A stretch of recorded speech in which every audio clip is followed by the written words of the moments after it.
राजस्थान में सत्ता परिवर्तन के बीच जयपुर में श्री राष्ट्रीय राजपूत करणी सेना के अध्यक्ष सुखदेव सिंह गोगामेड़ी की हत्या से हड़कंप मच गया। मुलाकात करने के नाम पर आए 3 हमलावरों ने गोगामेड़ी से पहले 10 मिनट तक बातचीत की और उसके बाद अचानक उन पर ताबड़तोड़ गोलियां बरसानी शुरू कर दी। हमलावर गोगामेड़ी पर तब तक गोलियां बरसाते रहे जब तक कि उनकी जान नहीं चली गई। क्रॉस फायरिंग में एक हमलावर की भी मौत हो गई। अब पुलिस सारी कड़ियां जोड़ने का प्रयास कर रही है कि हमलावरों और गोगामेड़ी के बीच आखिर 10 मिनट तक बातचीत क्या हुई। जब राजस्थान में सत्ता परिवर्तन का समय चल रहा है, 3 दिसंबर को कांग्रेस सरकार की विदाई हो चुकी है और बीजेपी सरकार बनने जा रही है। इसी बीच जयपुर में श्री राष्ट्रीय राजपूत करणी सेना के अध्यक्ष सुखदेव सिंह गोगामेड़ी की गोली मारकर हत्या कर दी गई। हत्या की जिम्मेदारी लॉरेंस बिश्नोई गैंग के गैंगस्टर रोहित गोदारा ने ली है। देखिए कैसे इस कमरे में मीटिंग चल रही है। इस सोफे पर श्री राष्ट्रीय राजपूत करणी सेना के अध्यक्ष सुखदेव सिंह गोगामेड़ी बैठे हैं। श्री राजपूत राष्ट्रीय करणी सेना के राष्ट्रीय अध्यक्ष सुखदेव सिंह गोगामेड़ी की हत्या कर दी गई है गोली मारकर। ये घर था जहां पर वो रहा करते थे और बताया जा रहा है कि स्कूटी सवार हमलावर आए और सिर में और पेट में गोली मारी है। उसके बाद इन्हें अस्पताल ले जाया गया मेट्रोमास में, जहां पर आप देख सकते हैं किस तरह की स्थिति है। अंदर पुलिस खड़ी है, फॉरेंसिक विभाग की टीम आई है जो पूरे मामले की जांच कर रही है। ये श्री राष्ट्रीय राजपूत करणी सेना का दफ्तर भी था और यहाँ पर सुखदेव सिंह गोगामेड़ी रहा भी करते थे। श्री राष्ट्रीय राजपूत करणी सेना के अध्यक्ष सुखदेव सिंह गोगामेड़ी की हत्या से उनके समर्थकों में बेहद नाराजगी है। वो कह रहे हैं कि ये वक्त जान देने या जान लेने का है। जब ये कई दिनों से रेकी कर रहे थे और जब भी इनको पता लगा भी अभी उनके बॉडीगार्ड छुट्टी पे तो उसने फायरिंग की है। आपके संगठन भी जुड़े हुए और लॉरेंस के बिल्कुल हम राष्ट्रीय अध्यक्ष जी के संगठन से और हम इसी के लिए हम हमारी जान देने के लिए तैयार है। तो आपको किन पे शक है? लॉरेंस बिश्नोई पे शक है?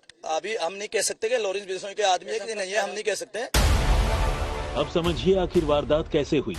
जयपुर के police commissioner Biju George Joseph के मुताबिक 3 हमलावर सुखदेव सिंह गोगामेड़ी से मिलने उनके घर में बने ऑफिस में आए।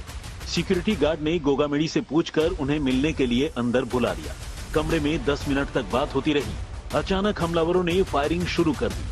क्रॉस फायरिंग में नवीन सिंह शेखावत नाम के एक हमलावर की गोली लगने से मौत हो गई, जबकि गोली लगने से गोगामेड़ी का सुरक्षाकर्मी गंभीर रूप से घायल हो गया। बाकी 2 हमलावर स्कूटी से फरार हो गए। जिसका डेथ हो गया उनका नाम है नवीन सिंह शेखावत।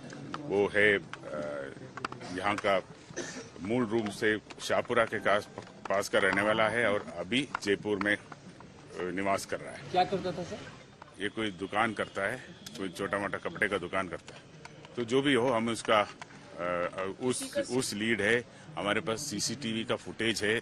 जो टोटल घटनाक्रम है वो सीसीटीवी में कैद हो गया है और अभी उसी का चल रहा है। हम जो जितना भी साक्ष्य और सूचनाएं हमारे पास है, उसे उम्मीद है कि बहुत जल्दी हम बाकी दोनों को भी चिन्हित करेंगे और इसके पीछे जो भी इसका प्लानिंग किया है उधर तक हम जल्दी पहुंचेंगे। श्री राष्ट्रीय राजपूत करणी सेना के अध्यक्ष सुखदेव सिंह गोगामेड़ी काफी विवादों में रहते थे। इनकी आपराधिक छवि को देखते हुए इनके हटा दिया था लोकेंद्र सिंह कालवी ने। तब इन्होंने अपना एक अलग करणी सेना बनाया था, मगर कई तरह के विवाद चलते रहते थे। मसलन ये मकान है, इस मकान को लेकर मकान मालिक से विवाद चलता रहता था। रहने के लिए दिया था, मगर सुखदेव सिंह गोगामेड़ी इस मकान को खाली नहीं कर रहे थे। वो भी एक विवाद लंबे समय से यहाँ पर चल रहा था। इसके अलावा भी उनकी 3 पत्नियां कही जा रही थी। कई बार यहाँ पर पत्नियों के साथ भी झगड़ा चलता था उनका और 2 पत्नियां तो कई बार सोशल मीडिया पर लाइव आकर भी झगड़ा की थी। तो इस तरह से लंबे समय से यहाँ पर विवाद का एक घर रहा था। राजस्थान का सियासी पारा एक बार फिर चढ़ गया है। और आइए अब हम उस गैंगस्टर की क्राइम कुंडली खंगालते हैं जो लॉरेंस बिश्नोई गैंग का शूटर है। इसका नाम है रोहित गोदारा। रोहित गोदारा ये है जिसका फोटो आप देख रहे हैं, और इसी रोहित गोदारा ने राजपूत करणी सेना के अध्यक्ष गोगा मेड़ी की हत्या की जिम्मेदारी ली। ऐसा भी कहा जा रहा है कि 19 साल की उम्र में अपराध की दुनिया में रोहित ने कदम रख दिया था। अब तक 15 बार रोहित गोदारा जेल जा चुका है। बीकानेर के कालू थाना का मोस्ट वांटेड है रोहित गोदारा। गोदारा के गैंग में 150 अपराधी हैं। राजस्थान के अलावा गोदारा और उसके गुर्गे हरियाणा और पंजाब में भी हत्याएं करते हैं। रोहित गोदारा के विरुद्ध 32 से अधिक आपराधिक मामले दर्ज हैं और सिद्धू मूसेवाला मर्डर केस में भी रोहित गोदारा का नाम आ चुका है। नागौर के लांडनू से कांग्रेस के विधायक मुकेश भागर को जान से मारने की रोहित गोदारा ने धमकी दी थी। पुलिस ने गोदारा के विरुद्ध रेड कॉर्नर नोटिस भी जारी किया है। 1 लाख रुपए का इनाम है। रेड कॉर्नर नोटिस के बाद 1 लाख रुपए का इनाम है इस पर। 2022 में रोहित गोदारा गैंगस्टर राजू ठेहट की हत्या की जिम्मेदारी भी ले चुका है। आप ये कह सकते हैं कि ये जो रोहित गोदारा है ये बेहद खतरनाक अपराधी है और इसकी क्राइम कुंडली से आप समझ सकते हैं कि ये कितना खतरनाक है। तो जयपुर में राष्ट्रीय राजपूत करणी सेना के अध्यक्ष सुखदेव सिंह गोगा मेड़ी की हत्या के बाद से राजनीतिक महाभारत छिड़ गया। बीजेपी कह रही कि कांग्रेस सरकार ने गोगा मेड़ी को सुरक्षा ही नहीं दी। वहीं कांग्रेस ये कह रही कि देखिए बीजेपी की सरकार आते ही अपराध शुरू हो गया। हम आपको इस रिपोर्ट में यह भी बताएंगे कि सुखदेव सिंह गोगा मेड़ी का राजनीतिक सफर कैसा रहा और वो कब कब विवादों में भी रहे। राजस्थान को अराजकता की अग्नि में धकेला गया, ये उसी का दुष्परिणाम है। उनकी सुरक्षा की गुहार किसी ने नहीं सुनी और आखिर में उनको सरकार के राजस्थान पुलिस की इस नादानी हरकत के कारण उनको अपने प्राण से हाथ धोने पड़े।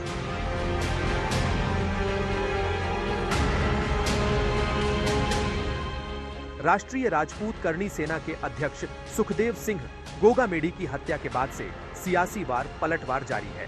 बीजेपी सुरक्षा पर सवाल उठा रही है तो कांग्रेस कह रही है कि बीजेपी के सत्ता में आते ही अपराध शुरू हो गया।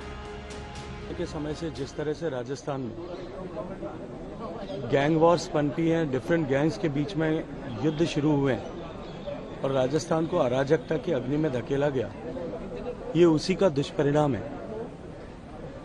करणी सेना के राष्ट्रीय अध्यक्ष स्वर्गीय सुखदेव सिंह जी को जो धमकियां मिली थी उनके चलते हुए उन्होंने पुलिस प्रशासन को इसके लिए आगाह भी किया था, लेकिन दुर्भाग्य से जिस स्तर पर उनको सुरक्षा मिलनी चाहिए थी उस स्तर पर सुरक्षा प्रदान नहीं की गई। निश्चित रूप से इसके लिए भी जिम्मेदारी तय करने की आवश्यकता है और साथ साथ में जिन लोगों ने ये दुर्दांत कृत्य किया है उनको तुरंत गिरफ्तार किया जाए। उनको अब गोगा मेड़ी के सियासी सफर और विवादों पर नजर डालिए। श्री राष्ट्रीय राजपूत करणी सेना के अध्यक्ष राजस्थान में राजपूत समुदाय और युवाओं में थे लोकप्रिय।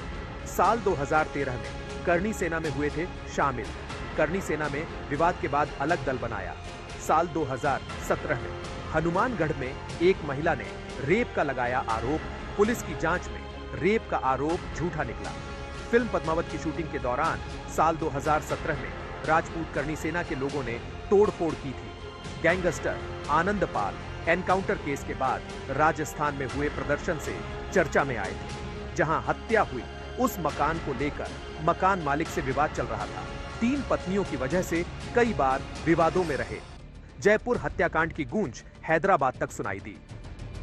तेलंगाना में घोसामहल से बीजेपी के फायर ब्रांड विधायक राजा सिंह ने उनकी हत्या पर चिंता जताई।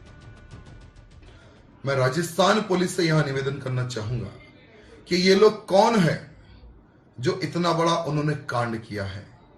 क्या ये पीएफआई की साजिश है या किसी आईएसआई की साजिश है या ये किसकी साजिश है जो हमारे सुखदेव जी के ऊपर गोली मारी है। सुखदेव जी का एक ही एक लक्ष्य था, गौ हत्या पर प्रतिबंध हो, मेरी समाज मजबूत हो। अच्छी सोच रखकर आगे बढ़ने वाले हमारे सुखदेव सिंह जी थे कि जो कोई भी हो जिसने गोली मारी, मेरी भाषा में तो गोली का जवाब गोली से ही मिलना चाहिए। उधर सुखदेव सिंह गोगा मेढ़ी की हत्या पर करणी सेना के अध्यक्ष सूरजपाल सिंह अम्मू ने दोषियों को तुरंत गिरफ्तार करने की मांग की है।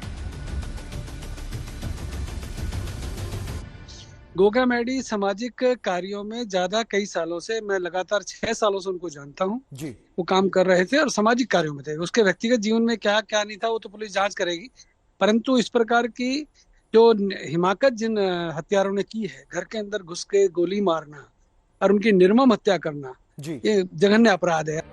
वहीं पूर्व मुख्यमंत्री वसुंधरा राजे सिंधिया ने भी सोशल मीडिया प्लेटफॉर्म एक्स पर लिखा, श्री राष्ट्रीय राजपूत करणी सेना के अध्यक्ष सुखदेव सिंह गोगामेड़ी की हत्या दुर्भाग्यपूर्ण है।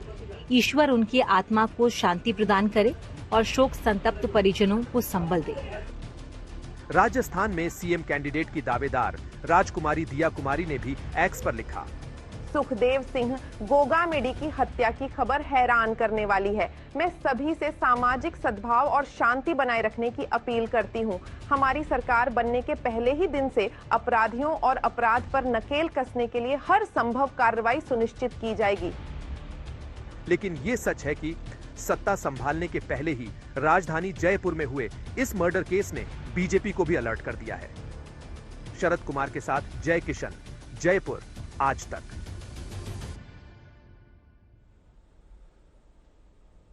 राजस्थान के राज्यपाल कलराज मिश्र ने इस हत्या पर अपनी प्रतिक्रिया दी है और बड़ी खबर यह है कि कलराज मिश्रा राज्यपाल ने संज्ञान लिया है। कलराज मिश्र ने राज्यपाल ने जयपुर हत्याकांड पर संज्ञान लेते हुए इसे एक गंभीर बात बताई है और सख्त कार्रवाई करने के निर्देश भी उन्होंने जारी किए। सुखदेव सिंह हत्याकांड में हमलावरों की तलाश पुलिस कर रही है। इस बीच राज्यपाल कलराज मिश्र ने संज्ञान लेते हुए इस हत्याकांड पर सख्त से सख्त और जल्द से जल्द कार्रवाई करने के निर्देश भी पुलिस प्रशासन को दिए हैं। उन्होंने इसे गंभीर मानते हुए ये कहा है कि इस तरह की जो घटना है वो निंदनीय है।